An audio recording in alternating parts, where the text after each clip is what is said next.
ассалому алайкум дӯстон, хуш омадем ба шабакаи мо. Дӯстон, шаби гузашта бисёр корҳои аҷиб рух дод ва дар ин навор мо барои шумо аз ҳама ҷолибтарин ва муҳимтарини онҳоро ҷамъ кардем. Барои ҳамин моро бо лайку комментария дастгирӣ кунед. Аммо боша оғоз мекунем аз анонсҳои муҳорибаҳо, ки UFC якбора якчанд муҳорибаҳоро расман эълон карданд.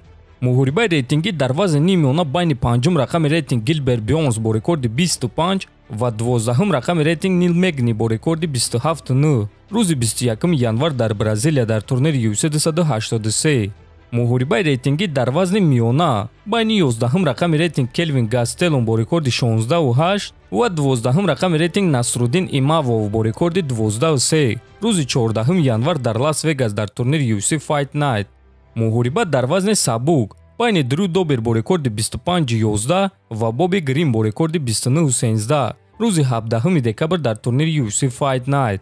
дӯстон, барои шумо беҳтарин хабар, акнун шумо метавонед аз ширкати шифофармо ҳама намуд доруҳои гиёҳиро бо нархи арзон ва сифати олӣ дастрас кунед. доруҳо барои хароб ва фарбешавӣ, дарди дил, дарди меъда, пастаҳо барои хунукзадагӣ, барои қавӣ кардани мардонагӣ, барои шахсоне ки фарзанд ёфта наметавонанд, равғани усма, хилба, равғани сиёҳдона барои ҳамаи дардҳо, шампунҳои гиёҳӣ. худи ҳозир ба номерҳои дар рӯи экран буда занг зада доруҳои даркории худро бо нархи арзон дастрас кунед ва ҳатман аз номи канали Паҳлавон гап занед. ҳамин гуна шумо ҳам доруҳои даркории худро дастрас мекунед ва ҳам канали моро дастгирӣ мекунед. шаби гузашта чемпиони нави Беллатор дар вазни сабук Усман Нурмагомедов гуфт ки боварӣ дорад ки чемпиони пешинаи UFC дар вазни сабук Чарлз Оливераро фавран шикаст дода метавонад. ман метавонам ки ӯро фавран шикаст диҳам. ман гуфта наметавонам ки ин корро ба осонӣ ба монанди Ислам Махачев карда метавонам, лекин боварӣ дорам ки ӯро фавран шикаст медиҳам.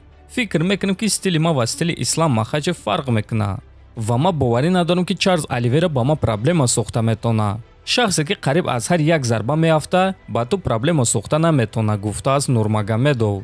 дӯстон, бояд қайд кард ки дастаи Усман Нурмагомедов нақша доранд ки баъди Ислам Махачев онҳо чемпиони вазни сабуки UFC шаванд ва ӯ чемпиони UFC шуда метавонад ё не, танҳо вақт нишон медиҳад. шумо дӯстон дар ин бора чӣ фикр доред? метавонед фикротонро нависед. шаби гузашта чемпиони UFC дар вазни ним вазнин Ирҷи Прохаска камарбанди худро озод кард. барои чӣ ин кор рух дод ва чӣ гап шуд, президенти UFC Дана Вайт ҳамаашро фаҳмонд. биёед суханҳои Вайтро гӯш мекунем. мо шаби гузашта бо Ирҷи Прохаска вохӯрдем. гӯш кунед, ӯ беҳтарин инсон дар ҳама замон аст. Прохаска ҷангори ҳақиқӣ аст ва ӯ аз ин кори рухдода хеле ғамгин буд. ин аз ҳама осеби бадтарин дар таърихи UFC шуд. то ин дам табибони мо чунин осеби китфро дидагӣ набуданд. ӯро ҷарроҳии вазнин интизор аст ки барқароршавиаш хеле вақти зиёдро талаб мекунад, тӯли якчанд моҳ ва ҳатто шояд ки якчанд сол. ва мо бояд ки дар чунин ҳолат камарбандро аз ӯ мегирифтем. аммо ӯ рафтори мардона кард ва худаш камарбандро озод кард. Ирҷи нахост ки вазни ним вазнин дар як ҷо иста ва ин рафтори ӯ рафтори мардонавор аст. мо ба Гловер муҳориба зидди Анкалаев пешниҳод кардем, аммо ӯ бо сабабҳои шахсияш барои ин муҳориба розӣ нашуд ва мо ба пеш ҳаракат кардем. барои ҳамин мо ин имкониятро ба Магомед Анкалаев ва Ян Блахович додем.